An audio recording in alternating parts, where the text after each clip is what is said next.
할렐루야. 12월 20일 월요일 새벽 기도를 시작하도록 하겠습니다.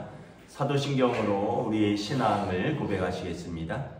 나는 전능하신 아버지 하나님 천지의 창조주를 믿습니다.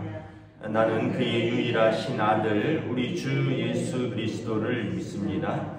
그는 성령으로 잉태되어 동정녀 마리아에게서 나시고 본디오 빌라도에게 고난을 받아 십자가에 못 박혀 죽으시고 장사된 지 사흘 만에 죽은 자 가운데서 다시 살아나셨으며 하늘에 오르시어 전능하신 아버지 하나님 우편에 앉아 계시다가 거기로부터 살아있는 자와 죽은 자를 심판하러 오십니다. 나는 성령을 믿으며 거룩한 공교회와 성도의 교제와 죄를 용서받는 것과 몸의 부활과 영생을 믿습니다. 아멘. 찬송가 310장 찬양하시겠습니다. 찬송가 310장 찬양하시겠습니다.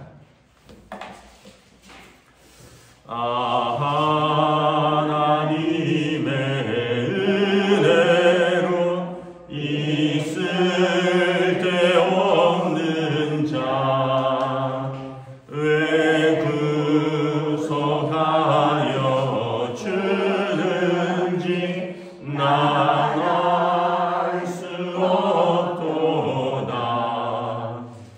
내가 믿고 또 의지하는 내 모든 형편 아시는 주님 늘 보호해 주실 것을 나는 확실히 아네.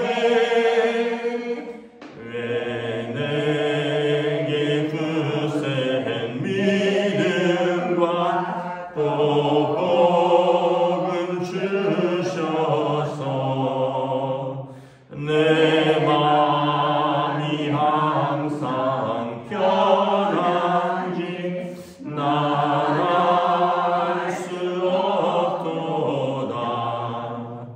내가 믿고 또 의지하는 내 모든 형편 아시는 주님 늘 보호해 주실 것을 나는 확실히 아네.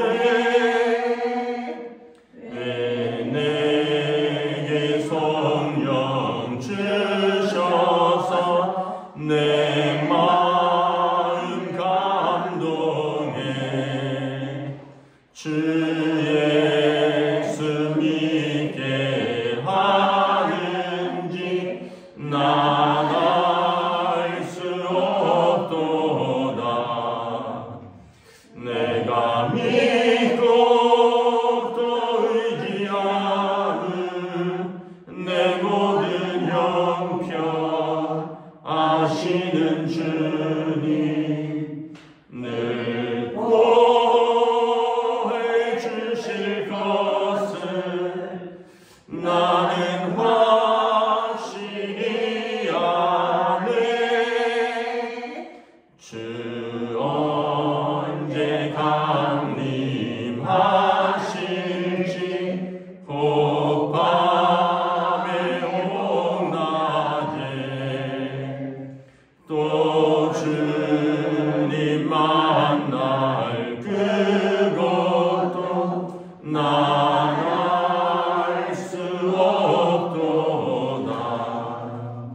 내가 믿고 또 의지하는 내 모든 형편 아시는 주님 늘 보호해 주실 것을 나는 확실히 아네. 아멘. 오늘 우리 주신 하나님 말씀은 구약 성경 욥기 37장 말씀입니다. 욥기 37장 1절부터 마지막 절까지 말씀 보도록 하겠습니다. 구약성경 798쪽입니다. 욥기 37장 1절부터 마지막 절입니다. 저 여러분들이 교도하도록 하겠습니다. 이로 말미암아 내 마음이 떨며 그 자리에서 흔들렸도다. 하나님의 음성 곧 그의 입에서 나오는 소리를 똑똑히 들으라. 그 소리를 천하에 펼치시며 번갯불을 땅끝까지 이르게 하시고 그의 음성을 말하시며 그의 위엄찬 소리로 천둥을 치시며 그 음성이 들릴 때에 번개를 멈추게 하시느니라. 하나님은 놀라운 음성을 내시며 우리가 헤아릴 수 없는 큰 일을 행하시느니라. 눈을 향하여 땅에 내리라 하시며 적은 비와 큰 비도 내리게 명하시느니라. 그가 모든 사람의 손에 표를 주시어 모든 사람이 그가 지으신 것을 알게 하려 하심이라. 그러나 짐승들은 땅속에 들어가 그 처소에 머무느니라. 폭풍은 그 밀실에서 나오고 추위는 북풍을 타고 오느니라. 하나님의 입김이 얼음을 얼게 하고 물의 너비를 줄어들게 하느니라. 또한 그는 구름에 습기를 실으시고 그의 번개로 구름을 흩어지게 하시느니라. 그는 감싸고 도시며 그들의 할 일을 조종하시느니라. 그는 땅과 육지 표면에 있는 모든 자들에게 명령하시느니라. 혹은 징계를 위하여 혹은 땅을 위하여 혹은 긍휼을 위하여 그가 이런 일을 생기게 하시느니라. 욥이여 이것을 듣고 가만히 있어서 하나님의 오묘한 것을 깨달으라. 하나님이 이런 것들에게 명령하셔서 그 구름의 번개로 번쩍거리게 하시는 것을 그대가 아느냐? 그대는 겹겹이 쌓인 구름과 완전한 지식의 경이로움을 아느냐? 땅이 고요할 때에 남풍으로 말미암아 그대의 의복이 따뜻한 까닭을 그대가 아느냐? 그대는 그를 도와 구름장들을 두들겨 넓게 만들어 녹여 구워 만든 거울같이 단단하게 할 수 있겠느냐? 우리가 그에게 할 말을 그대는 우리에게 가르치라. 우리는 아둔하여 아뢰지 못하겠노라. 내가 말하고 싶은 것을 어찌 그에게 구할 수 있으랴? 삼켜지기를 바랄 자가 어디 있으랴?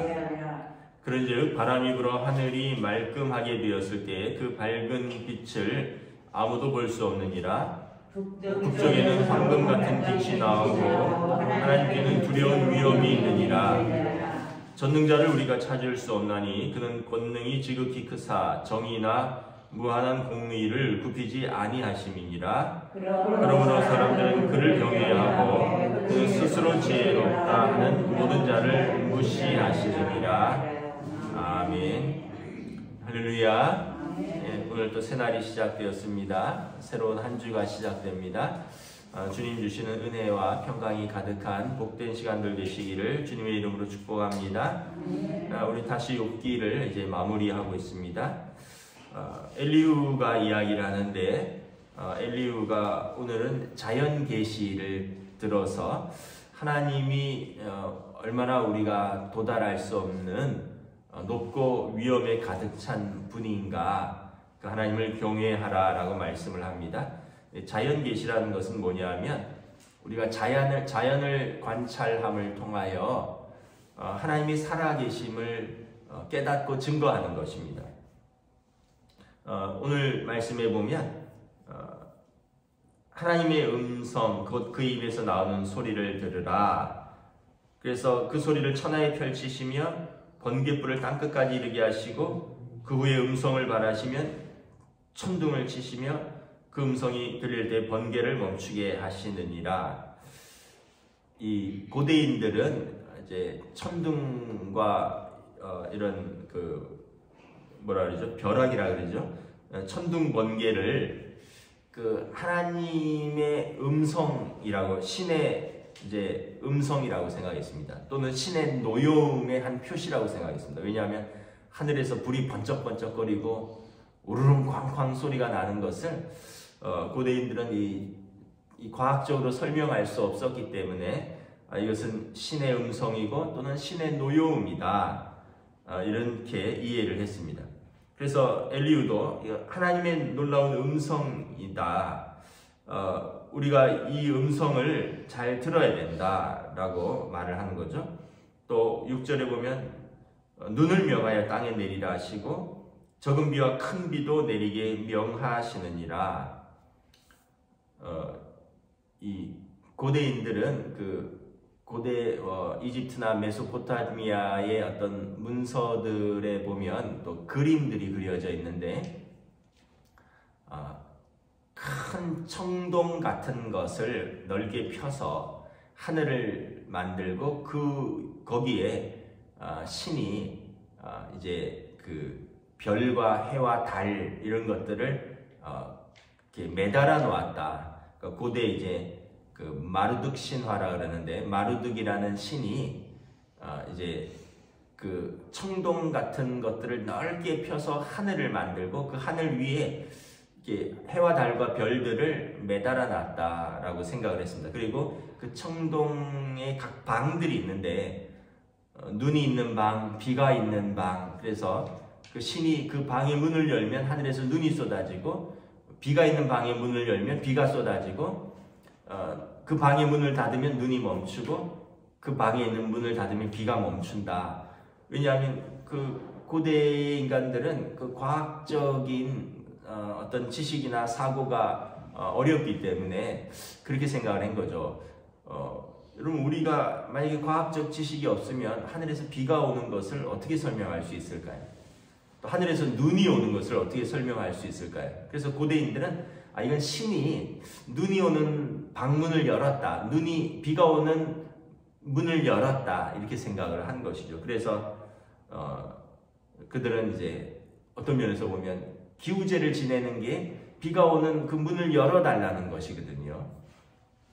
이제 엘리후도 정확히는 알지 못하지만 그도 자연을 깊이 관찰하고 자연에 대한 자연을 통해서 하나님을 깊이 묵상한 사람임은 분명한 것입니다. 그가 하나님의 음성을 통해서 천둥 번개를 내시고 또 하나님 명하셔서 눈도 내리고 비도 내리게 하신다라고 말을 하는 것이죠. 그래서 모든 사람이 그가 지으신 것을 알게 하려 하심이라. 9절에 보면 폭풍우는 그 밀실에서 나오고 추위는 북풍을 타고 오느니라. 다 같은 표현입니다. 하나님의 입김이 얼음을 얼게 하고 물의 넓이를 줄어들게 하느니라. 그래서 구름에 습기를 실으시고 번개로 구름을 흩어지게 하시느니라. 그래서 이 자연 현상들, 구름이 습기를 머금고 비가 오고 또 이것이 얼어서 눈이 오고 얼음이 얼고 이런 것을 하나님의 입김과 하나님의 그 말씀과 하나님의 역사로 설명을 하는 것이죠.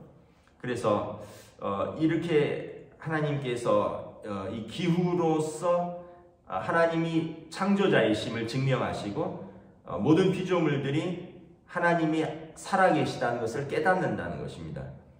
그래서 12절에 보면 그는 감싸고 도시며 그들이 할 일을 조정하시느니라. 이 땅의 모든 것들, 땅과 육지의 표면에 있는 모든 자들에게 하나님께서 나타나신다 이런 뜻입니다. 자신을 우리 인간과 모든 피조물들이 이 기후에 의해서 제한받고 기후에 의해서 우리보다 더 높으신 분이 계신다는 것을 깨닫는다는 거죠. 우리가 전부가 아니구나. 우리가 어떻게 할 수 없는 이 자연 현상을 다스리시는 분이 계시는구나. 그분이 하나님이시구나. 이걸 깨닫는 거죠. 여러분 지난주에 눈이 왔었잖아요. 지난 토요일인가요? 눈이 오면 어떻게 되나요? 완전히 도로가 마비가 되죠. 저희 아이들이 치킨을 배달시켰는데 배달이 안 오더라고요.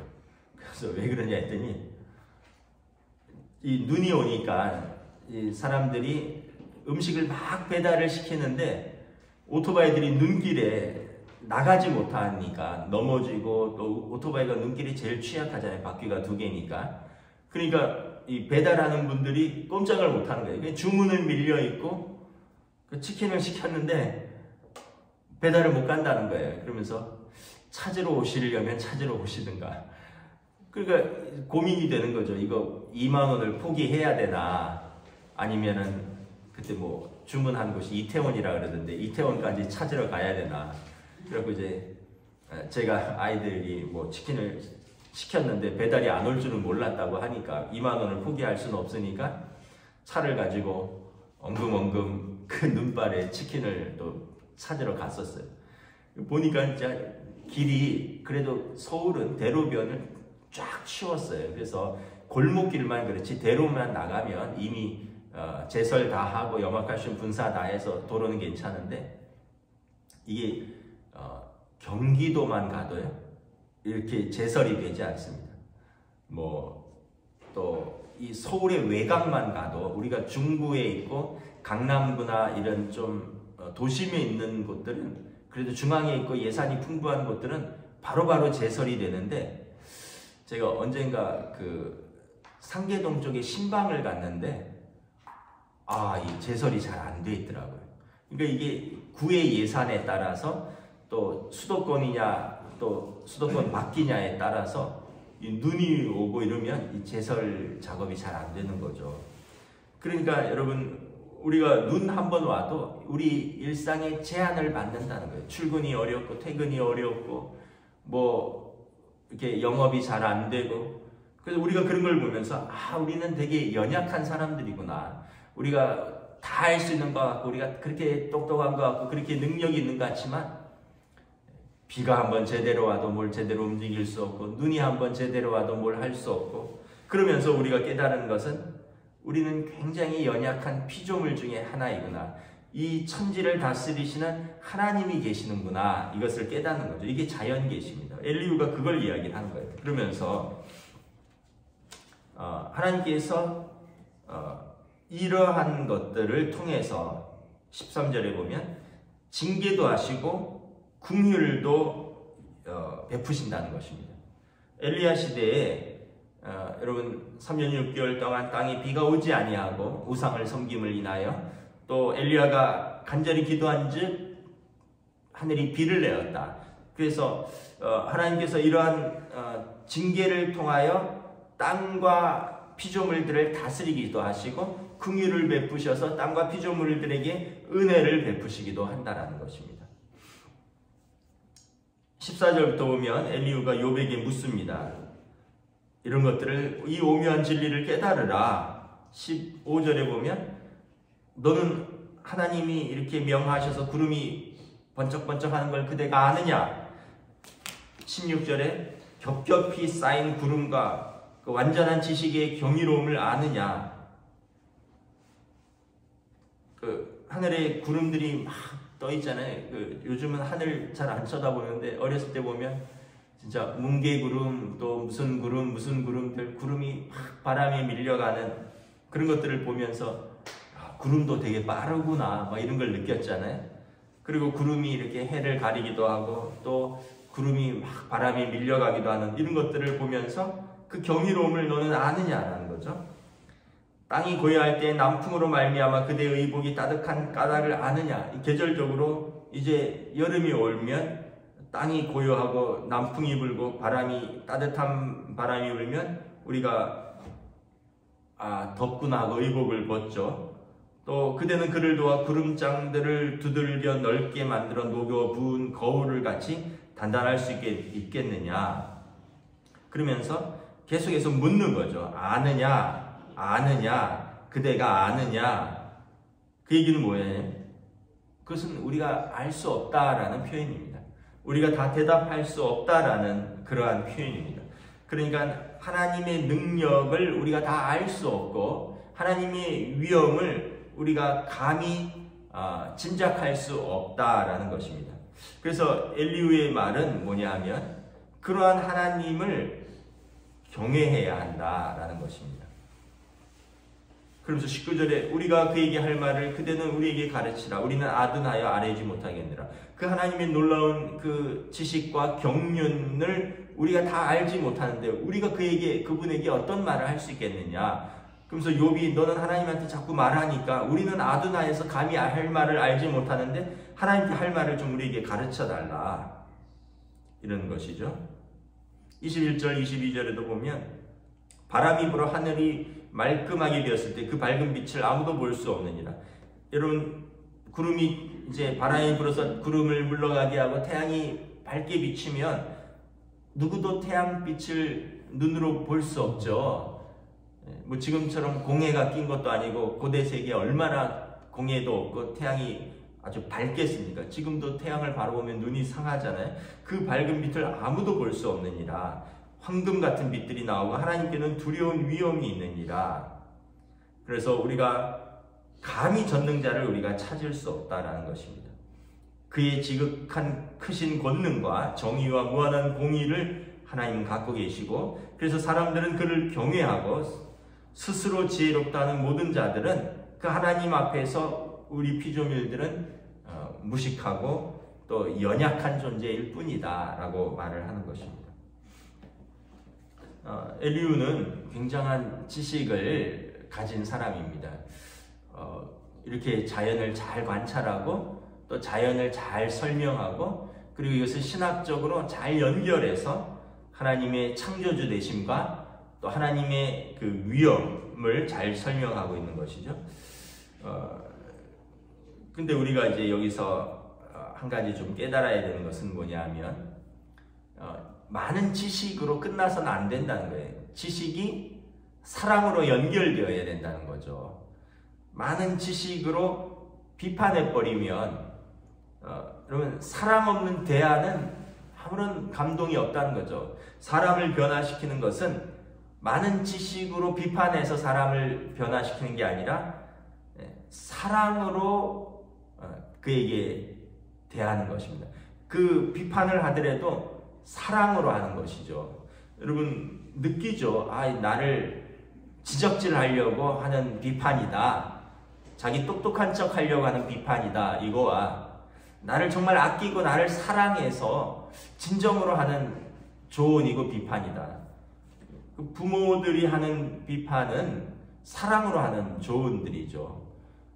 자녀들에게 어쨌든 표현은 미숙하다 할지라도 또는 표현은 거칠다 할지라도 부모들은 자녀에게 사랑을 담아서 하는 조언이고 비판인 것이죠. 그래서 자녀들이 이걸 들으면 큰 변화가 있는 거죠. 근데 이제 부모들이 좀 미숙하고 또 표현이 거칠고 그러다 보니까 전달이 잘 안 되는 것이고. 근데 여러분 남이 하는 비판은 어떻습니까? 남이 하는 비판은 자기 똑똑하고 자기 우월한 것을 드러내려고 또 우리를 깎아내려고 하는 비판들이 많습니다. 그런 비판은 우리를 전혀 감동시키지 못하고 우리를 변화시킬 수 없다는 것입니다.